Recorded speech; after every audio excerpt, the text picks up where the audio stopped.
Welcome to the NTN Nightly. I'm Nisha Charles. This edition's top stories. Saint Lucia recommits to think equal, build smart, innovate and change on the occasion of International Women's Day. Export Saint Lucia is making strides in breaking down barriers to the U.S. market. All that plus the latest in youth development, sports and the NTN Nouvelle are Kweyol. It's Friday, March 8th, International Women's Day. Several activities were held in Saint Lucia to celebrate the occasion, which has significant meaning for the nation, given that Saint Lucia is one of 3 countries in the world where woman is boss. Yes, a study by the International Labour Organization found that Saint Lucia has the 3rd highest percentage of female managers per capita at 52.3%. Here at the Government Information Service, this proves true. On staff are 10 women in various positions, some more known to the public, like me, who are in the news department. So we introduce you to those who work feverishly behind the scenes, skillfully managing all the moving parts that make up the GIS machinery. So, behind this door we find Geraldine Bissett Joseph, who keeps the machinery running here at GIS. Hi, Geraldine! Thank you so much for talking with us today. So, Geraldine, tell us how you became involved in the media and a little bit about your journey to the GIS. Well, my journey to the GIS will take a very long time, but I can tell you that I became interested in the media from a very young age. When I was young, I used to like to write a lot, so I had considered becoming a writer, but at the age of 14, I actually, growing up in England, joined the newspaper, a national black newspaper there called The Voice newspaper, where I used to write articles for their Young Voices section, and from there, my passion just grew. I studied media at university and such likes, and came to Saint Lucia a couple of years later, started working in a media house, Dove Productions. From there, kept on working. Even after I had my children, I tried freelancing a bit, wrote some ebooks, did some writing for online websites and such like. So I kept in the media, did a lot of voiceovers and such. And afterwards, when I was ready to come back to work, I decided to join an organization like the GIS. And we all know that media, whether public or private, is very time consuming. How do you balance being a wife and a mother and a professional? Oh, how do I balance? Sometimes I feel guilty because, as you said, working in the media does take up a lot of time. And even certain times like holidays and weekends and such like, you find yourself away from the children and such like. So you feel a little guilty at times. However, I am lucky enough to have a wonderful husband and very understanding children who are behind mommy 100%. So because of that, I found it quite, not too much of a hard task to make sure that I'm there for them as well as working hard at work. And at the same time, I'm the kind of person that tries to make sure that all tasks are done that can be done within a specified time to make sure that I have that time to go home and give to my family as they are deserving. Yeah. Thank you so much, Geraldine. Thank you. We have Jordana John, who's the first and only female technician here at the GIS. Hi, Jordana. Hello. So tell us today how you got started here at the GIS. I started as a receptionist and then the administrative clerk. And since I was interested in other technical things within the department, my boss saw it fit to expose me to more of the technical aspects here. And then from there, he decided I'd done well enough and he promoted me to a technician. And are you ever intimidated by being in a male-dominated field? No, I'm not. I'm confident in what I can do and I learn quickly, so I'm not intimidated at all. All right, thank you so much, Jordana. So now we're going to speak to someone from the news department, Miss Anicia Antoine, who started here as an intern. Hi, Anicia. Hi. So tell us the sort of impact that working here at GIS has had on you as a person. Well, I started as an intern about 2-3 years ago, and I was always a shelled person. I didn't know anything much about what's going on in the world today. But when I was a information assistant intern, I started paying more attention to what's going on in the world today, and it affected the choices that I make now, as opposed to 2 years ago when I was not aware of what's going on or what's not going on in the world today. So Davina Lee is synonymous with creativity in St. Lucia, specifically production and film. How did you develop the interest? Okay, well, I grew up in a very creative household. both parents who are writers, and my mother was a photographer as well. But the real way I got into production was, I guess you could call it vanity. My sister and I wanted to be on TV, and there were no TV shows at the time in St. Lucia. So we had to end up making our own TV show, basically. We went to the TV stations and said, we have this great idea, you should put us on. They were like, sure, we'll sell you airtime. Also, get your own production company to film you. And we were like, okay, how are we gonna pay for it all? They said, well, you need to get sponsors. So I guess we were like 13 and 15.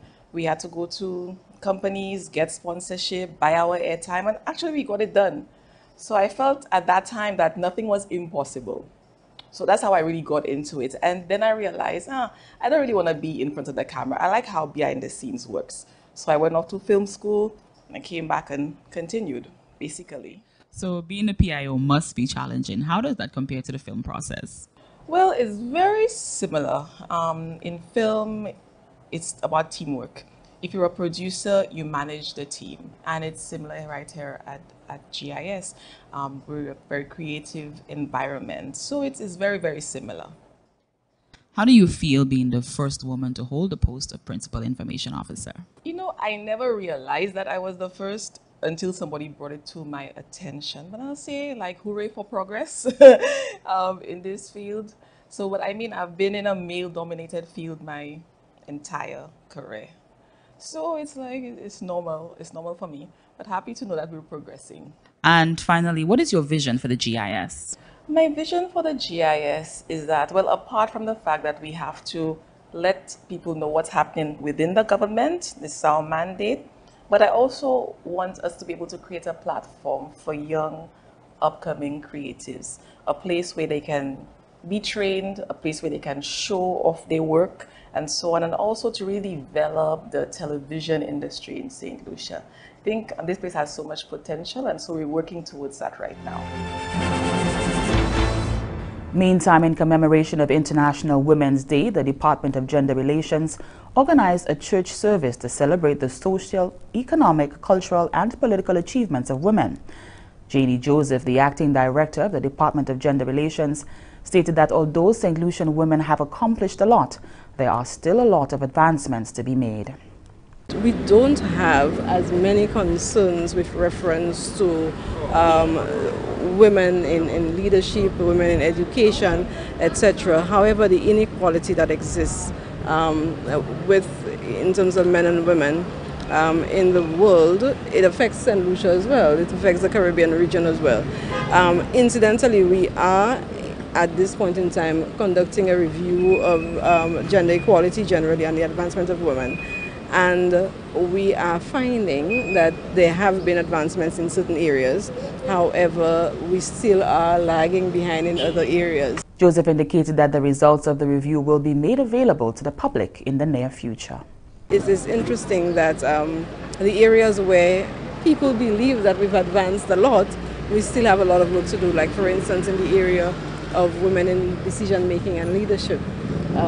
Because yes, we do have women who have risen, but not to the highest levels of decision making, which is something that we want to ensure that we encourage as much as possible. International Women's Day, annually celebrated on March 8th, was held under the theme Think Equal, Build Smart, Innovate and Change. Now here's an exciting development ahead of International Women's Day on the 8th of March. Virgin Holidays shone a light on St. Lucia, the only place in the world to be named after a woman, by giving namesakes across the UK a free chance to visit. New research commissioned by OnePoll reveals that 2/3 of British women struggle to take holidays due to the pressures of balancing work and family life. The ability to win a free flight is available between March 7 and March 11 and is eligible for anyone in Britain with the name Lucy or Lucia on their passport. In other news, Export St. Lucia is making strides in breaking down barriers for local exporters in the U.S. market. NTN Nouvelle explains. Export St. Lucia has announced plans to penetrate the U.S. market. Amidst growing concerns about St. Lucia's treaty with the United States of America, Export St. Lucia prompted a mission to the USA. According to Export Saint Lucia's Director of Client Services, Jason Badal, Saint Lucia's imports from the U.S. are greater than its exports to the U.S. Saint Lucia's trading agreement with the U.S. is governed by the Caribbean Basin Initiative, which was negotiated through CARICOM and offers preferential access to Saint Lucia, where the country has full access to the United States, duty-free and quota-free for all products except textiles.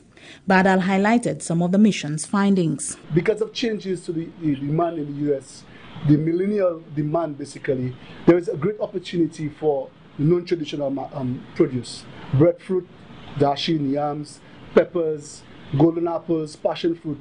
Those items are now in heavy demand due to changes in basically the demand for supermarkets in the United States. So the mission undertook basically a lot of studies to look at where we could penetrate, who are the distributors to target, how to get there, the logistics, and to ensure that we could move on from there. Chief Executive Officer of Export Saint Lucia, Sunita Danielle, confirmed contracts for several Saint Lucian products, including breadfruit and sea moss.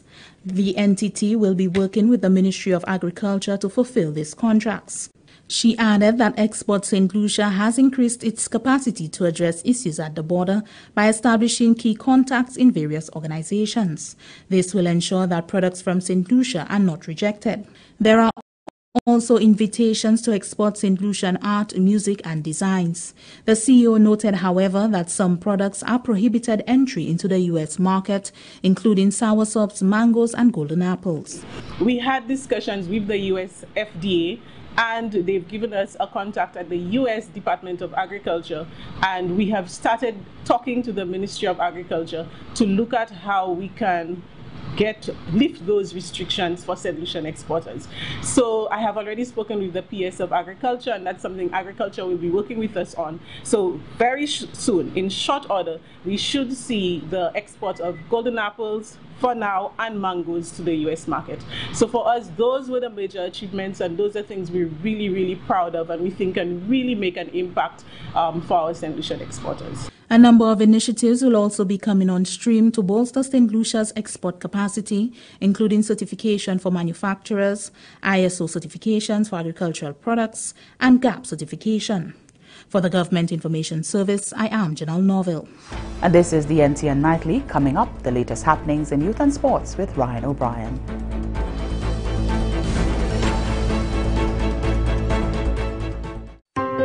Food safety is a scientific discipline describing handling, preparation, and storage of foods in ways that prevent foodborne illness. Here are some food safety tips. Be careful when purchasing food items on sale.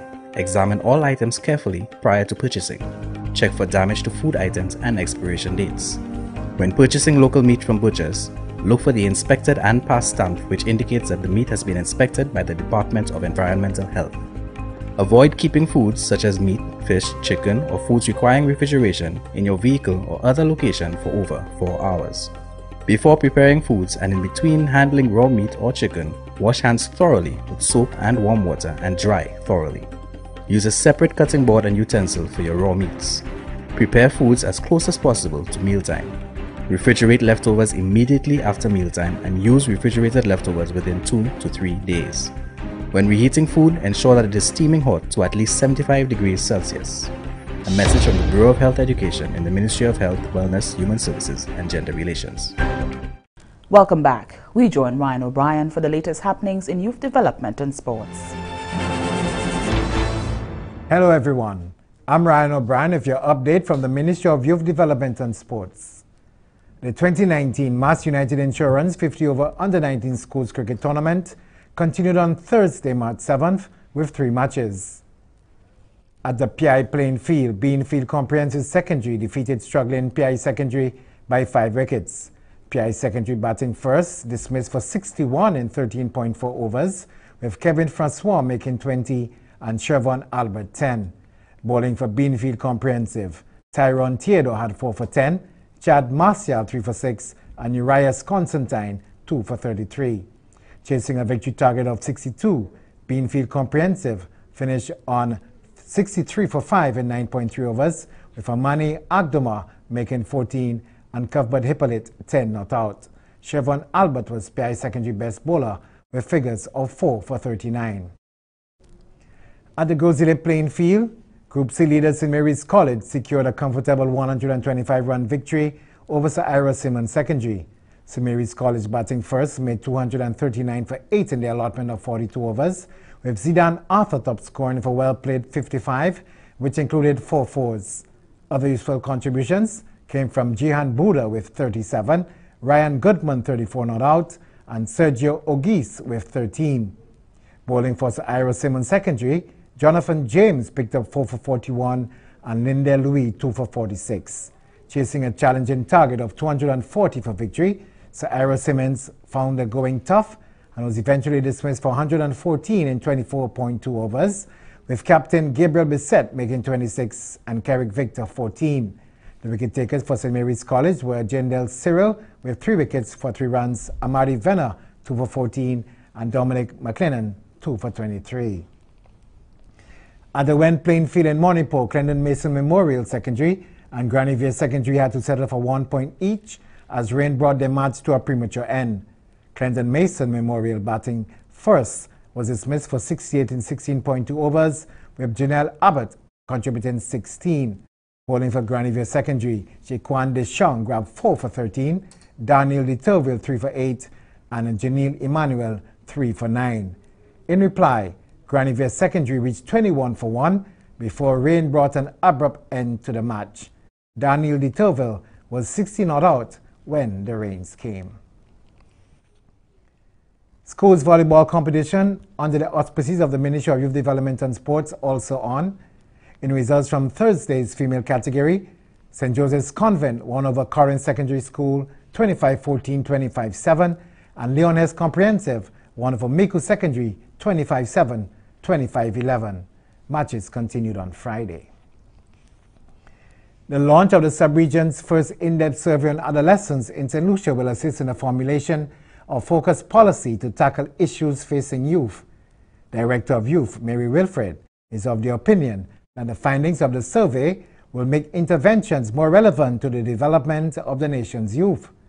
But what is actually considered adolescence in St. Lucia? In the context of the Government of Saint Lucia, specifically the Ministry of Youth Development and Sports, when we launched the first National Youth Policy, our age group was between 10 and 35, which was comparable to what the Constitution of the National Youth Council stated. And so we thought that it would be very good to put this age group as part of the National Youth Council body. 2 years ago, we took on the second part of the National Youth Policy. Well, we reviewed it, and the age group is now 15 to 29, as the Commonwealth countries had stated earlier on that they would like all the Commonwealth countries to be within that age group. So it's now 15 to 29. That's our update today. From all of us at the Ministry of Youth Development and Sports, I'm Ryan O'Brien. Have a safe and peaceful weekend. Financially challenged individuals living with HIV are to benefit from a contribution of food items. More from Fennel Neptune. The Lions Club of Castries recently made a donation of food hampers to the Infectious Diseases Unit of the Department of Health and Wellness. The food hampers will be distributed to persons living with HIV who are less fortunate. Acting Senior Medical Officer in the Infectious Diseases Unit, Dr. Gail Kajada, expressed gratitude to the Lions Club of Castries for the support of care and compassion. This will allow persons who are living with HIV, who attend our clinics and are most in need, to get some assistance, whether it be some food, because it was a food basket that was there, to allow them at the beginning of the first quarter to have something. I know at the end of 2018 there were some donations that did come to the sexual and reproductive health clinics. So it has been almost 3 months since then, so it might be a timely opportunity for persons who are in need to get some more assistance at this time. Dr. Kajada says it is hoped that more organizations will continue to provide generous contributions to HIV patients. I am very grateful for persons who are parts of groups or even individually do donate of their time and efforts to persons who are in need, okay? And anybody who is willing and able out there who would like to assist, we would welcome the assistance, because there are persons in need. There's only so much help we ourselves can offer through government services, so anything additional that persons are willing to offer, we would welcome it. A total of 12 food hampers were donated to the Infectious Diseases Unit. Reporting from the Communications Unit of the Ministry of Health and Wellness, I am Fennel Neptune. And stay with the NTN Nightly. Up next, Primus Hutchinson is here with the NTN Nouvelle or Kweyol.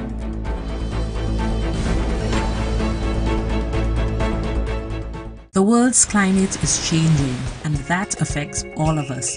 Storms are becoming increasingly intense. Periods of intense drought and heavy rain stress farm animals and destroy our crops. Higher average ocean temperatures kill our coral reefs and change the migratory patterns of fish. Saint Lucia contributes only 0.0015% of global greenhouse gas emissions, but is doing its part, along with countries around the world, to reduce the emissions that are warming our world and changing our climate. These efforts are called mitigation. But decades of emissions have already changed the climate, and the greenhouse gases in the atmosphere today will increase average global temperatures even more. We need to adapt, that is, do everything we can to prepare for and respond to the actual and expected negative effects of climate change, and everyone has a role to play. We need to protect our crops, build homes that withstand storms, and keep our drains and waterways free of garbage to help us recover or bounce back from climatic events. Learn more about the Government of Saint Lucia's National Adaptation Plan and the steps you can take to protect yourself and your fellow Saint Lucians.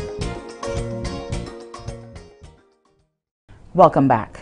We join Primus Hutchinson for the NTN Nouvelle or Kweyol. Monsieur, Madame, département qui est responsabilité pour information au gouvernement de Saint Lucia, ça c'est GIS. Assemblée télévision nationale PIA NTN, présenté une nouvelle à Kweyol, présenté Primus Hutchinson.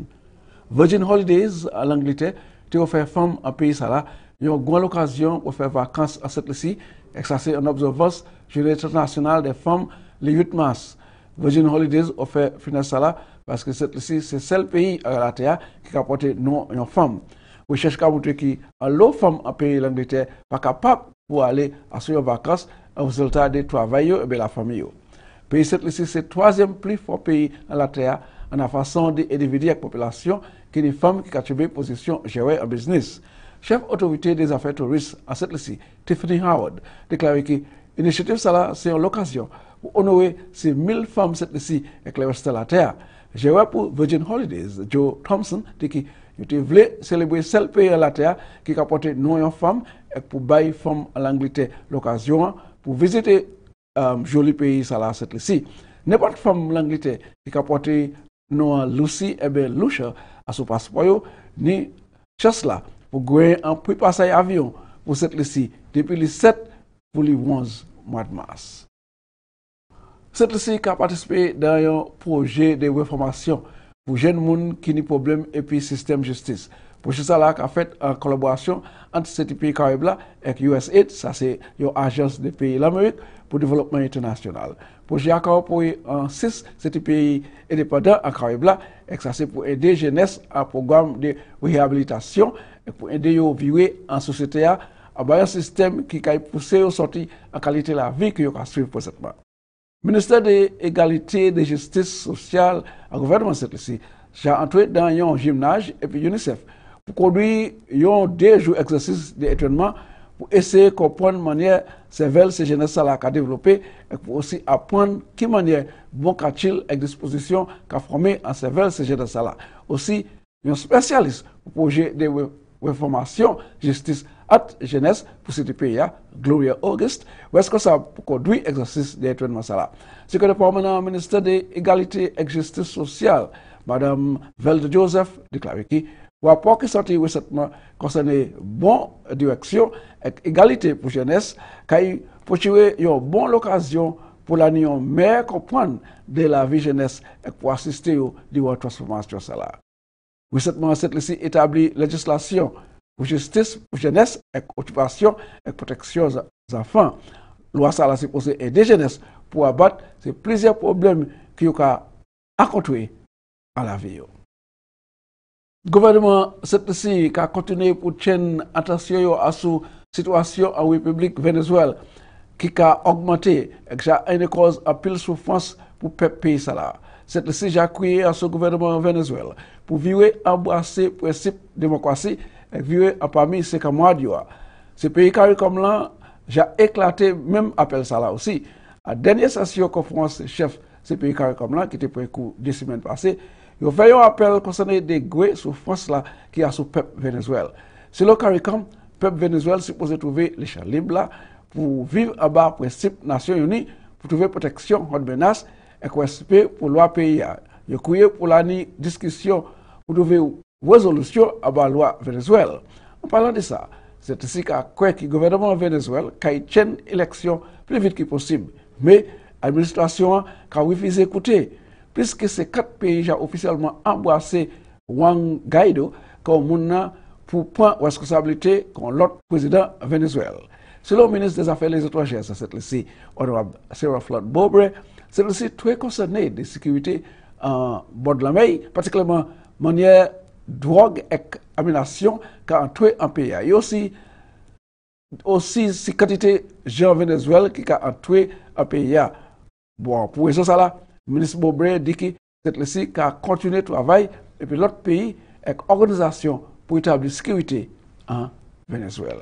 Et c'est comme ça que nous avons une nouvelle. Nous aujourd'hui, je vous remercie autant pour garder mon invitation pour jeune puis moi encore, nous allons présenter à l'autre nouvelle à Kweyol. À présent, nous avons vu pour Nisha et que vous souhaitez toutes, mademoiselle, madame, une bonne journée internationale des femmes. Merci en pile, Primus. And here's a look at what's happening to us weather-wise. An Atlantic high-pressure system will maintain a moderate to brisk easterly wind flow across the eastern Caribbean region during the next 24 hours.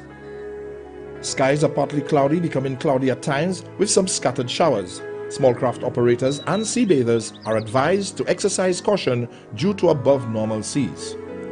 The tide for Castries Harbour was high at 5:06 p.m. and will be low at 10:57 p.m. Tide for Vieux-Fort Bay was high at 6:13 p.m. and will be low again at 12:24 a.m. The seas moderate to locally rough with waves and northerly swells 5 to 7 feet or 1.5 to 2.1 meters. The sun will rise Saturday at 6:15 a.m. And that brings us to the end of the NTN Nightly. Join us next time at 7 p.m. with a repeat at 7 a.m. You can also catch up with us anytime on the Saint Lucia Government Facebook page or YouTube channel. I'm Nisha Charles.